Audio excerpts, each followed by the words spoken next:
Salam alaikum, Mataldid. Bonjour. Alors, bon, ça faisait un petit moment que je faisais plus de vidéos parce que j'ai pris un peu de recul avec les réseaux sociaux, ça fait pas de mal. Bon, j'en fais une aujourd'hui. Alors, sur un peu différents sujets, tous liés bien sûr à notre pays, l'Algérie. Alors d'abord, les feux à Khenchela et puis ailleurs, c'est un problème qui arrive chaque année. Étudier en long et en large, les causes, on les connaît, causes humaines principalement, bien sûr. Il y a plein, c'est un multi-problème. Voilà. Donc là, j'avais fait une vidéo il y a plus de 2 ans, il y a 2 ans, je crois, là-dessus. Il y avait j'étais passé devant un feu à Galma, un feu de forêt, c'était terrible. Et j'avais fait une vidéo, j'étais rentré dans les détails, bref. Là, à Khenchela, bon, je suis de Khenchela, donc j'ai des nouvelles, bien sûr, en direct. Ce qui se passe, c'est que ça fait déjà plus de 4-5 jours là, que le feu ne s'éteint pas, il y a un manque de moyens pour l'éteindre. Et surtout, il y a aussi des nouveaux foyers qui se déclarent tous les jours, presque. C'est ça qui est terrible. Alors hier soir, à la sortie de Khenchela, sur la route de Batna par exemple, hier soir vers 21 h, des jeunes ont coursé des gars qui étaient en train de faire démarrer un feu avec de l'essence. Vous voyez, c'est réel, hein. Et ils n'ont pas réussi à les rattraper, hélas. Ce qui est positif, c'est que toute la population, beaucoup de la population, en tout cas des jeunes et tout, pas tous bien sûr, comme d'habitude, mais beaucoup parmi eux sont sur les lieux, essayent de lutter contre l'incendie, surveillent, ils tiennent vraiment à leur forêt, à la forêt de Khenchela, et ça c'est un aspect positif. L'aspect négatif, c'est que malgré que notre pays, chaque année, on sait qu'il va y avoir les feux et tout ça, les moyens, ils n'y sont toujours pas. J'ai des images de vidéos qu'on m'a envoyées, les jeunes, ils essayent avec 3 fois rien pour éteindre, hein, Bref, voilà. Un des trucs là sur lequel je voulais un peu parler, c'est une des raisons, hein, mais ça c'est pas du tout la plus grande, mais quand même, à chaque fois qu'Ngarbo l'Aïd, le Kbir, Ngarbo l'Aïd, ça y est, il y a aussi des feux qui sont faits pour le charbon de bois, pour faire les barbecues. Normalement, ça devrait être strictement interdit de vendre du charbon de bois dans la rue au black comme ça. Vous voyez, ça devrait être strictement interdit. D'où il vient, etc. Il y a trop de conséquences par rapport à ça. Donc ça, bon, il y a une fatwa qui a été faite. Je sais pas si on peut lutter comme ça contre les achats de charbon de bois. Il faut absolument interdire et réprimer ceux qui vendent. Voilà, même si c'est un moyen de gagner un petit peu d'argent, je sais que tout le monde essaie de se débrouiller, mais il faut absolument l'interdire parce que les conséquences sont dramatiques. À quand des sociétés en Algérie qui vont fabriquer du charbon de bois autorisé, etc. en usine et sans feu de forêt, etc. et qui vont inonder le Houent, qu'il y en ait partout, qu'on en trouve partout dans toute l'Algérie, des sacs comme ça, de rien du tout, d'1 kilo, 2 kilos, 10 kilos, qu'on les trouve partout, bien au moins un mois avant l'Aïd, les Kbir, à chaque fois, chaque année. Il faut que ce soit fait, ça. Je sais pas, c'est aux citoyens de prendre l'initiative de monter une usine de ça. Je crois qu'il y en a, hein, 2-3 usines, un peu, mais bon, on voit pas encore des sacs partout, faciles à trouver dans tous les supermarchés, toutes les épiceries, etc. Pour des prix raisonnables et voilà, contre ce marché au black là du charbon de bois, quoi. Voilà, bref. Alors, Je voulais venir sur un petit truc que j'ai vu passer aussi, c'est... alors vous voyez les cartes de l'Algérie, cartes météorologiques, et c'était avant-hier ça je crois. Il y a un nuage là-haut, là, cerclé en rouge, au-dessus de Khanchla, de là où il y a le feu. Alors il y en a, ils ont dit, oh c'est un miracle que la pluie est arrivée. Il y en a même certains qui, bon, n'étant pas sur place, ils n'ont pas les infos directes, disent que ça a éteint les feux. Alors pas du tout. En fait, le miracle, c'est toute la vie qui est un miracle d'Allah. C'est toute la création, bien sûr. Mais là, ça s'explique scientifiquement. C'est un phénomène météorologique. Donc il ne faut pas commencer à délirer avec les... C'est un miracle, etc. En plus, qui n'a pas éteint. Hein, d'accord? En fait, c'est un pyrocumulus. Un cumulus, c'est un nuage. On appelle ça les pyrocumulus. Ouais, il y a les pyromanes qui foutent le feu, et puis il y a les nuages qui se forment. On appelle ça, c'est les nuages d'incendie. En fait, c'est quand il y a une source de chaleur extrême, alors liée là avec la canicule plus le feu qui dure depuis 4-5 jours, ça fait monter. Bon, je ne vais pas vous expliquer le phénomène météorologique, vous regardez pyrocumulus et vous voyez, mais enfin, ça crée des nuages qu'on appelle des nuages d'incendie. D'accord? Voilà. Donc, un pyrocumulus, c'est simplement, je vous donne vite fait la petite définition là, c'est un nuage qui se forme au-dessus d'une source de chaleur intense lors des feux de forêt. Voilà, point. Donc, ceux qui disent c'est un miracle, non. C'est oui, tout est miracle, mais là, non, pas dans le sens où ils disent. Bref, donc là, on parle en nuages, ça nous amène nuages eau, ça nous amène au problème de stress hydrique en Algérie. Alors ça, c'est pareil, c'est un phénomène qui est prévisible, prévu, étudié depuis de nombreuses années. Donc nous, on est en zone, vous voyez, l'Algérie en rouge, vous avez l'Espagne, vous avez toute la Méditerranée en fait, hein, qui est en rouge.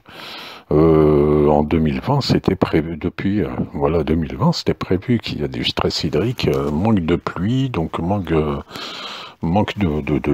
neige aussi hein, à la montagne, donc manque dans les barrages.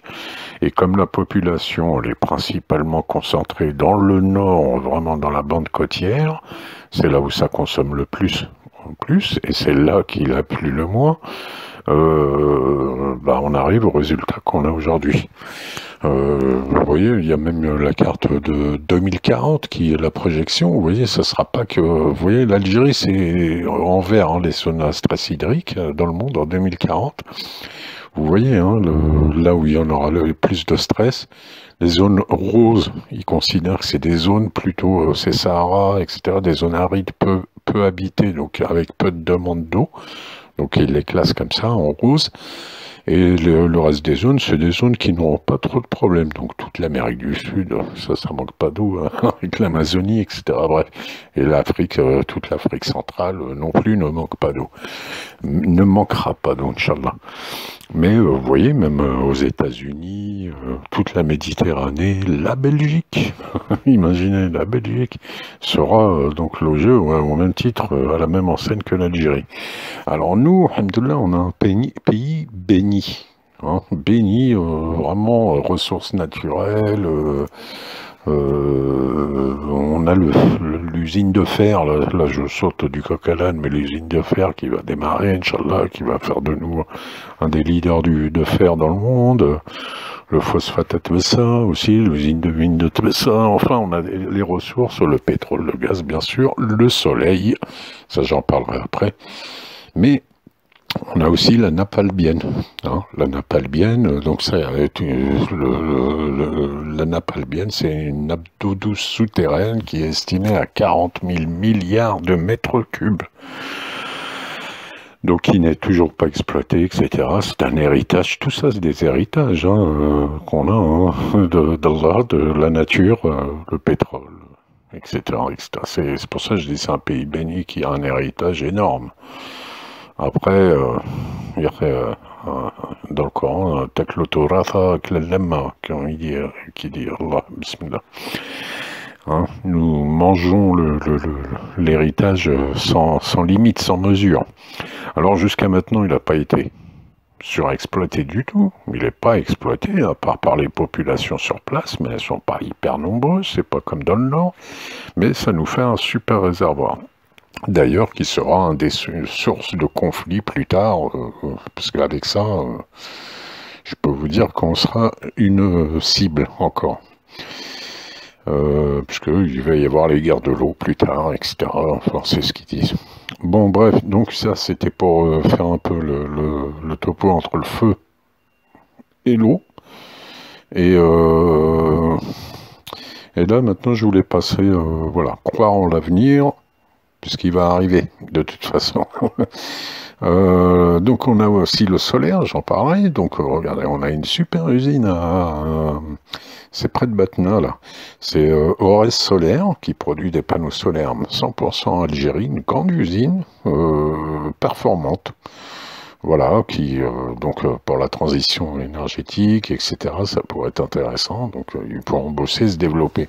Nous, notre pays, il a besoin de gens qui travaillent et qui sont compétents. Donc nous les citoyens, c'est ceux qui peuvent, il faut faire des choses. Il faut faire des choses en Algérie.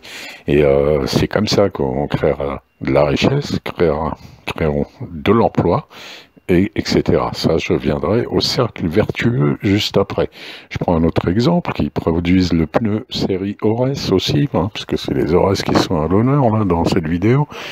Par exemple, il y a Iris, vous connaissez, qui produisent des télés, etc. Bah eux, ils se sont mis aux pneus. Alors, en collaboration avec les Allemands, ils ont fait une super grande usine de très très haut niveau. Et en quoi, franchement, en 2 ans, ils ont lancé leur usine, en un an et demi, ils exportent aux États-Unis, ils exportent en Espagne, et ça continuera, parce qu'ils sont dans le top qualité, ils font ça super bien, c'est une collaboration avec les Allemands, et c'est une très très belle réussite. Voilà, ça c'était pour dire que on est au temps du travail, hein. De toute façon, ça, nous, on doit prendre conscience de ça. Rentrer en Algérie, travailler et ouvrir des trucs pour ceux qui peuvent. Et chacun dans son domaine. Ça, il n'y a pas photo, c'est ce qu'il faut faire. Il faut sortir du cercle vicieux du travail médiocre. Et comment en sortir? Ben, par se concentrer sur ce qu'on fait et le faire bien. Voilà, bon, c'est que des mots comme ça, mais enfin. Alors là, pour finir, je voulais parler du cercle vicieux et du cercle vertueux. En fait, là, toute la politique qui doit être menée, normalement, je sais pas, c'est moi que je pense à ça, ça doit être toujours mené comme ça, une politique pour un pays. Est-ce que c'est un cercle vicieux dans lequel je m'engage quand je fais des lois, quand je fais des mesures, quand je fais des investissements, etc. L'État, hein, je parle de l'État. Est-ce que c'est un cercle vicieux ou un cercle vertueux dans lequel je m'engage et que j'engage le pays? Par exemple, un cercle vicieux, je prends celui de la pauvreté. Ben, la pauvreté, c'est quoi? Ça entraîne un taux de chômage élevé, des salaires médiocres et des faibles qualifications. Et de là, ça entraîne de la délinquance, des problèmes familiaux et une mauvaise qualité à l'école. Et ça se mord la queue et ça tourne comme ça. Voilà. Et on reste toujours dans la pauvreté. Voilà. Ça vous rappelle un pays, je crois. Hein. Donc, faut sortir du cercle vicieux. Alors, corruption, machin et tout ça. Hein. Mais bon, ça, dans tout, il y a un cercle vicieux, dans tout, il y a un cercle vertueux. Et en fait, mener les politiques uniquement sur la base du cercle vertueux. Est-ce que cette action entraîne une autre action qui est bonne derrière, etc. Comme l'économie circulaire, vous voyez, par rapport on en a parlé une fois dans une vidéo avec le groupe Hop Jazair. comme le recyclage des déchets. En fait, les déchets sont une matière première qu'on peut recycler et donc repasser dans le circuit de la consommation et recycler, etc. Ça, c'est un cercle vertueux, puisque voilà, une chose en entraîne une autre, et c'est toujours dans un bon sens. Voilà, donc là, je vous laisse pour finir juste avec une définition du cercle vicieux comme ça, et cercle vertueux, puisque c'est essentiel dans la politique, et ça doit être ça la base de toute politique. Et je vous souhaite bon, que du bien, et puis Inch'Allah, bon courage. Moi, je suis dégoûté de ne pas pouvoir partir en Algérie encore, je suis toujours bloqué, mais bon, que voulez-vous, c'est ainsi. Alors, faites de votre mieux, ne stressez pas pour le reste. Allez, maslama.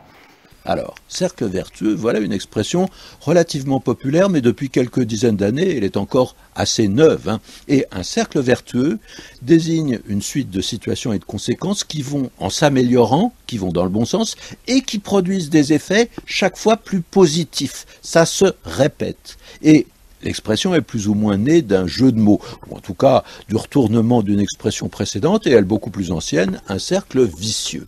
Alors, qu'est-ce qu'on appelle un cercle vicieux ? On en parle à propos d'un enchaînement de positions qui provoque des résultats négatifs qui, à leur tour, vont susciter des prolongements encore plus négatifs.